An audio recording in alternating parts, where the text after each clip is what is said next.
आज सुबह 6:30 बजे जो रिपब्लिक टीवी के चीफ एडिटर अर्नब गोस्वामी जी के साथ घटना घटी, एक 2018 के पुराने मामले में जिसकी कैंसलेशन कर चुकी थी महाराष्ट्र पुलिस, उस केस में जो है उनको अरेस्ट करने के लिए महाराष्ट्र पुलिस ने अर्नब को उनके निवास पर छापेमारी कर गिरफ्तार किया। कहीं ना कहीं ये कदम लोकतंत्र की हत्या है। महाराष्ट्र पुलिस को मैं सल्यूट करता हूं, क्योंकि यहां करकरे जैसे पुलिस ऑफिसर 26/11 में शहीद हुए। पुलिस को इस छवि से बचना होगा देश में। 22 एक्ट, इससे समाज में कोई हेल्दी मैसेज नहीं जाता। कानून अपना काम करता है, पुलिस अपनी काम करती है, लेकिन पुलिस का ये चेहरा कि वो सरकार के दबाव में आकर सरकार के इशारे पर जो इंडिपेंडेंट जर्नलिज्म कर रहे हैं, जो निष्पक्ष जर्नलिज्म कर रहे हैं, जो वास्तविकता में एक ब्रिज का काम कर रहे हैं देश में, जनता में, सरकारों के बीच, जो एक फेयर जस्टिस दिलाने की एक मुहिम छेड़े हुए हैं अर्नब, ऐसी मुहिम कभी मैंने जो अर्नब चला रहा है, ऐसी मुहिम मैं समझता हूं कि मेरे एंटी टेररिस्ट फ्रंट इंडिया ने, जो मैं रन कर रहा हूं, मैं बतौर anti terrorist front India chief, national chief, ये दावा कर सकता हूं कि ऐसी मुहिम शायद आज़ादी की लड़ाई में रही होगी। भगत सिंह, राजगुरु, सुखदेव, सुभाष चंद्र बोस, अशफाकुल्ला खान, खुदीराम बोस, मदन लाल ढींगरा, चंद्रशेखर आजाद, जो गोलियों से छलनी थे, बात करना बंद नहीं किया, भारत मां करनी बंद नहीं। अर्नब के साथ जो हुआ, ये ऐसा हुआ जैसे साइमन कमीशन के समय में लाला लाजपत राय जी के साथ हुआ। लाला जी अपनी बात रख रहे थे, साइमन का विरोध कर रहे थे कमीशन का, और अंग्रेजी हुकूमत ने उनके सर पर लाठियां भांजी और वो शहीद हो गए। वही मुहिम आज एंटी टेररिस्ट फ्रंट इंडिया महसूस करता है। अर्नब जी, हम आपके साथ हैं, इस मुहिम में आपके साथ हैं, और महाराष्ट्र पुलिस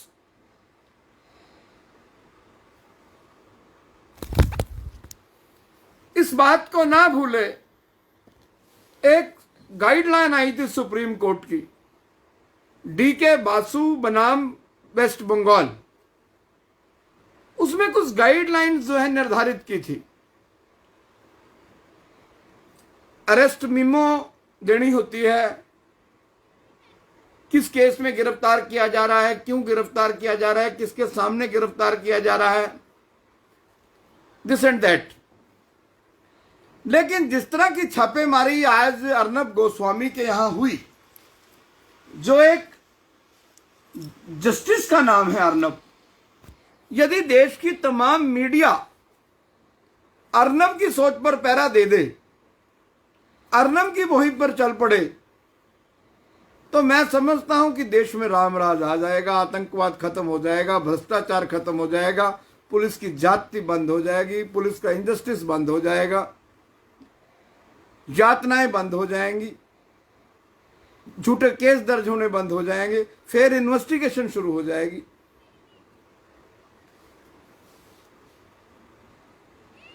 ये चीजें हिंदुस्तान की 132 करोड़ जनता को सोचनी होगी। हमें सबको अर्नब बनना होगा। लेकिन अर्नब जी, महाराष्ट्र पुलिस ने जो आपके खिलाफ किया, मैं उसकी निंदा करता हूं, कंडेम करता हूं महाराष्ट्र का एक्ट। मैं महाराष्ट्र के चीफ मिनिस्टर, जो एक ऐसे देशभक्त के बेटे हैं उद्धव ठाकरे साहब, आप एक ऐसे बब्बर शेर के बेटे हैं बाला साहब ठाकरे, जिनका नाम एक जस्टिस का नाम था, बाला साहब, जिनकी बात को वाजपेयी जैसे नेता भी नहीं काटते थे, इंदिरा गांधी जैसे नेता नहीं काटते थे। आपको ऐसा एक्ट करने वाली पुलिस के खिलाफ कॉग्निजेंस लेना चाहिए डेफिनेटली, और रिहा करना चाहिए तुरंत। अर्नब को रिहा करना चाहिए तुरंत, अर्नब को। एंटी टेररिस्ट फ्रंट इंडिया, मैं जिम्मेवारी से वीरेश शांडिल्य इस बात को मांग करता हूं, स्ट्रांगली मांग करता हूं, और मैं देश की प्रेस से भी अपील करता हूं कि आज वो ग्रुपबाजी से ऊपर उठकर तमाम मीडिया हाउसेस, यहां तक एक अगर कोई weekly, fortnightly, monthly, daily evening morning paper, web channel, बड़े चैनल, बड़े मीडिया हाउस, ये जन आंदोलन हो। कल को इस तरह का टारगेट कोई भी हो सकता है। अर्नब तो अकेला लड़ रहा है, लेकिन अर्नब की आवाज भगत सिंह की आवाज बनेगी निश्चित तौर पर। लेकिन अर्नब जी, मैं आपसे इसके साथ साथ एक आपसे भी मैं डिमांड करता हूं, ये तो पार्ट ऑफ लाइफ है। जब किसी ने इनकलाब का नारा लगाया, उसको यातनाएं झेलनी पड़ी। जब किसी ने भारत मां को समर्पित होने की बात कही, उसने यातनाएं झेली। तो अर्नब जी, आपको डरने की जरूरत नहीं। अगर जरूरत पड़ी तो anti terrorist front India Mumbai आकर आपके साथ खड़ेगा। बयान से बात नहीं बढ़ेगी, ये तो अंगड़ाई लेनी पड़ेगी, लड़ाई लड़नी पड़ेगी, है ना। अभी तो ये अंगड़ाई, आगे बहुत लंबी लड़ाई है। लेकिन अर्नब जी, मैं आपसे भी एक बात कहूंगा, देश की मीडिया हाउसेस से एक बात कहूंगा। आज एक अर्नब को अरेस्ट कर लिया गया, मैं व्हाइट पेपर इशू करने की मांग करता हूं रिपब्लिक टीवी से भी। मैं व्हाइट पेपर इशू करने की बात करता हूं जेपी नड्डा जी से भी। मैं व्हाइट पेपर इशू करने की मांग करता हूं देश के गृह मंत्री अमित शाह जी से भी। मैं हर उस तमाम व्यक्ति से जो आज अर्नब की आवाज बनकर खड़ा है, चाहे वो किसी भी पॉलिटिकल पार्टी का है, क्योंकि मेरा anti terrorist front India totally non political organisation है। मैं तो राष्ट्र में आतंकवाद के खिलाफ बोलता हूं, खालिस्तान के खिलाफ बोलता हूं, लश्कर तौयबा के खिलाफ बोलता हूं, हिजबुल मुजाहिदीन के खिलाफ बोलता हूं, बब्बर खालसा के खिलाफ बोलता हूं, और जान हथेली पर लेकर लड़ता हूं। लेकिन क्या मुझे ये सभी मीडिया भाई, मीडिया हाउसेस के लोग, प्रेस के लोग, और जो पॉलिटिकल पार्टी आज एक जन आंदोलन बना रहे हैं अर्नब के लिए, अर्नब समेत क्या ये रिपब्लिक भारत के लोग क्या बताएंगे? क्या इस तरह की जाति आज, जब तक देश आजाद हुआ है 1947 के बाद, इस तरह की जाति आज पहली बार अर्नब के साथ हुई है? क्या पुलिस ने किसी को नाजायज आज पहली बार उठाया है? क्या इस तरह की कार्रवाइयां इससे पूर्व नहीं हुई? क्या जिस तरह वो बेटा जो बिहार का बेटा है सुशांत, जैसे वो आत्महत्या उसका मामला हुआ है, क्या इस तरह का कोई मामला नहीं हुआ? हमारे हरियाणा अंबाला में ही एक जो है एक आड़ती ने सुसाइड किया, उसका कोई मीडिया ट्रायल नहीं हुआ। ये पिक एंड चीज क्यों? मैंने एक आतंकवादी के खिलाफ बयान दिया था, मैंने, जो खालिस्तान की बात करता था, जिसने 35,000 लोगों को मरवा दिया। मैंने उसका सिर्फ झंडा फूकने की बात कही थी। मैं ज्वाला जी पवित्र धार्मिक उस पर जो है यात्रा पर था, मुझे 10 आदमी गिरफ्तार करने के लिए हिमाचल गए, जैसे मैं क्रिमिनल था, जैसे आज अर्नब जी आपके साथ हुआ। उस टाइम मीडिया कहां चला जाता है? अर्नब जी, इस इशू को जन आंदोलन बनाइए। जाति एक व्यक्ति के साथ नहीं, लाखों व्यक्तियों के साथ हो रही है। लेकिन मीडिया ट्रायल एक और आज केस का होता है, उनको जस्टिस मिल जाता है। हमें देश के उस अंतिम नागरिक की लड़ाई लड़नी होगी जो पैसे के अभाव के कारण, अप्रोच के अभाव के कारण, राजनीतिक संरक्षण न होने के कारण जस्टिस की पहली पौड़ी भी चढ़ नहीं पाते, जो दम तोड़ जाते हैं पहली अदालत में ही, जबकि अंतिम अदालत तो दिल्ली में है। तो मैं एंटी टेररिस्ट फ्रंट इंडिया की तरफ से आज खुलेआम आह्वान करता हूं कि अर्नब को तुरंत रिहा किया जाए।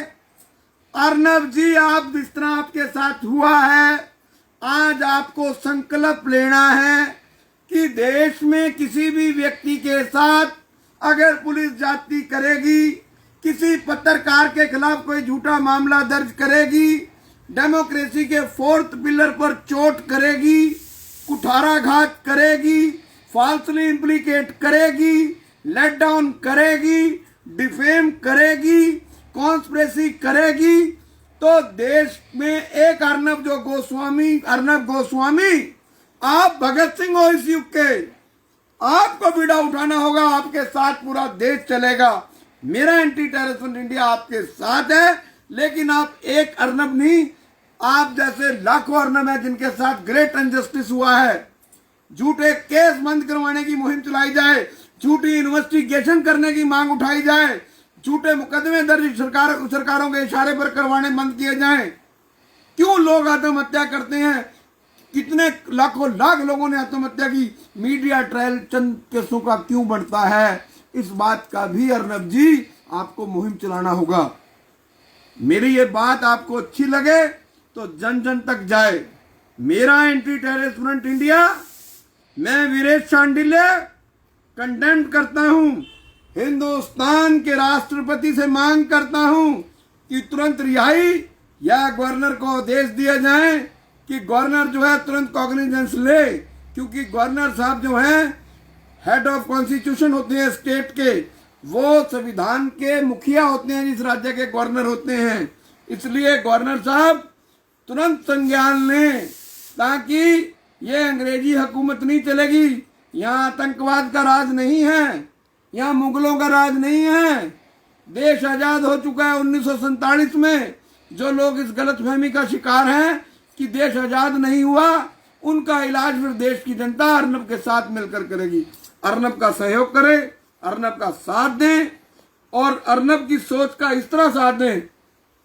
मैं तो अर्नब को खाली भगत सिंह नहीं कहूंगा, मैं तो अर्नब को कहूंगा सुभाष चंद्र बोस, तुम मुझे खून दो, मैं तुम्हें आजादी दूंगा। आज अर्नब मुझे सुभाष चंद्र बोस नजर आता है। अर्नब में आज अर्नब में मुझे भगत सिंह नजर आता है। आज अर्नब में मुझे खुदीराम बोस नजर आता है। आज अर्नब में मुझे चंद्रशेखर आजाद नजर आता है। आज अर्नब में मुझे करतार सिंह सराभा नजर आता है। आज ऐसा लगता है कि कहीं ना कहीं उस मुंबई पुलिस की किरकिरी हुई है, जो मुंबई पुलिस 26/11 के जहां हीरो पैदा हुए, जिन्होंने शहादतें दी करके जैसे हमारे अफसरों ने। तो मैं महाराष्ट्र के सीएम उद्धव ठाकरे जी, आपसे भी मांग करता हूं, क्योंकि वहां कांग्रेस समर्थित और एनसीपी समर्थित सरकार है। मैं शरद पवार जी बहुत सूझे हुए लीडर हैं, मैं बड़ी कदर करता हूं उनकी, ही इज डेड ऑनेस्ट। मैं शरद जी आपसे भी मांग करता हूं, मैं राहुल जी आपसे भी मांग करता हूं कि आप इस इशू के ऊपर आगे आइए, बोलिए। और मैं अर्नब जी से भी मांग करूंगा कि आप ऐसे पत्रकारों के खिलाफ भी मुहिम चलाइए, ऐसे समाज के ठेकेदारों के खिलाफ भी मुहिम चलाइए जो पावर के नशे में अंधा होकर गुंडागर्दी कर रहे हैं। धन्यवाद। मेरा मोबाइल नंबर 8291953333 है। मेरे एंटी टेररिस्ट फ्रंट इंडिया से जुड़िए। मेरा आतंकवाद जो एंटी टेररिस्ट फ्रंट इंडिया संगठन है वो पूरे देश में आतंकवाद के खिलाफ काम कर रहा है, और ये कार्रवाई भी पॉलिटिकल टेररिज्म है। ये कार्रवाई भी ऐसी कार्रवाई है जैसे अमेरिका ने लादेन के ऊपर पाकिस्तान जाके हमला किया, ऐसे लगता है कि मुंबई पुलिस ने अर्नब के घर नहीं किसी आतंकवादी के यहाँ छापेमारी की, जो अच्छी बात नहीं है। अर्नब ऑफिस में जाता है, अर्नब को नोटिस देना चाहिए था। जो लॉ का प्रोसेस है, जो सीआरपीसी का प्रोसेस है, सीआरपीसी एक कानून एक प्रोसीजर से चलता है, सीआरपीसी उसका प्रोसीजर है, उसको अडॉप्ट किया जाना चाहिए था, उनको नोटिस मिलना चाहिए था। मैं साथ ही साथ Mumbai high court, I salute Mumbai high court, जिन्होंने समय समय पर लैंडमार्क जजमेंट्स दिए हैं। अगर हाई कोर्ट का कोई भी जज, माय लॉर्ड, अगर आप मुझे सुन रहे हैं, चाहे वो माय लॉर्ड सुप्रीम कोर्ट के हों, चाहे वो my Lord Mumbai high court के हों, आपने हमेशा लैंडमार्क जजमेंट्स दी हैं। मैं मांग करता हूं कि आप मेरी इस वीडियो पर 100 मोटो कॉग्निजेंस लेते हुए मुंबई सरकार के गृह मंत्रालय को, मुंबई सरकार के होम सेक्रेटरी को, मुंबई के डीजीपी को और केंद्र सरकार को और थ्रू होम सेक्रेटरी इंडिया आप नोटिस जारी करके जवाब मांगिए। और उससे पहले तुरंत जो है अर्नब की रिहाई की मैं मांग करता हूं। और अर्नब जी, जहां आपको मेरे सहयोग की जरूरत है, मेरी पूरी टीम अपने खर्चे पर मुंबई आपके साथ कंधे से कंधा मिलाकर चलेगी। जिस जेल में आप रहोगे उस जेल में वीरेश शांडिल्य भी आपके साथ रहेगा। हम किसी कीमत पर भी जो है हिंदुस्तान की मीडिया को, हिंदुस्तान के अर्नब जैसे शेरों को, मैं तो उसको कहूँगा, आज मैं भगत सिंह के साथ साथ उसको टाइगर ऑफ इंडिया का खिताब देता हूँ। मेरी नज़रों में mister Arnab Goswami now is a tiger of India. I salute him. मैं उसकी वाइफ को भी सल्यूट करता हूँ और मेरी पूरी टीम, मेरा पूरा परिवार, मेरे पूरे दोस्त आपके साथ हैं। मैं जल्द मुंबई आऊँगा, मुंबई प्रेस में क्लब में आकर प्रेस कॉन्फ्रेंस करूँगा। और मैं उद्धव ठाकरे जी आपसे फिर अनुरोध करता हूँ कि आप में शालीनता है, आप इस तरह की एक्टिविटी से बचें। जो है, जो कहते हैं, हमारे बुजुर्ग कहा करते थे, जो चीज़ जड़ती है वो राख हो जाती है। क्रोध जो है, मैं हरियाणा के गृह मंत्री अनिल विज जी का बयान सुन रहा था, बहुत अच्छा बयान दिया, विनाश काले विपरीत बुद्धि। जब किसी का विनाश के दिन आते हैं उसकी परमात्मा बुद्धि हर लेता है। तो आप अपने विरोध से इतना परेशान क्यों हैं, इतने विचलित क्यों हैं? मुंबई सरकार, मुंबई पुलिस क्यों विचलित है? ये बिल्कुल, आज मैं उसके एंकर को सुन रहा था रिपब्लिक टीवी के, सच्चाई परेशान हो सकती है, पराजित नहीं हो सकती।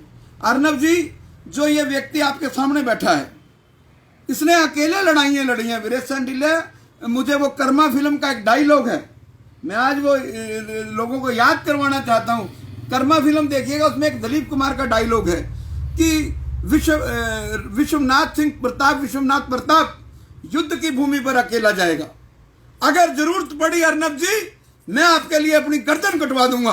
अगर जरूरत पड़ी अर्नब जी, मैं आपके साथ अपनी गिरफ्तारी दूंगा। अगर जरूरत पड़ी अर्नब जी, मैं आपकी इस लड़ाई को पूरे देश तक पहुंचाऊंगा। अगर जरूरत पड़ी अर्नब जी, मैं होम मिनिस्टर इंडिया के बाहर जो है धरने पर बैठूंगा। अगर जरूरत पड़ी अर्नब जी, मैं पब्लिक इंटरेस्ट लिटिगेशन मूव करूंगा। लेकिन अब न्याय युद्ध होगा। चलो चलो अब रण होगा, रण बड़ा भीषण होगा। चलो अब रण होगा, रण बड़ा भीषण होगा। अर्नब गोस्वामी को जस्टिस दिलवाने के लिए हिंदुस्तान के लोगों का सब कुछ अर्पण होगा।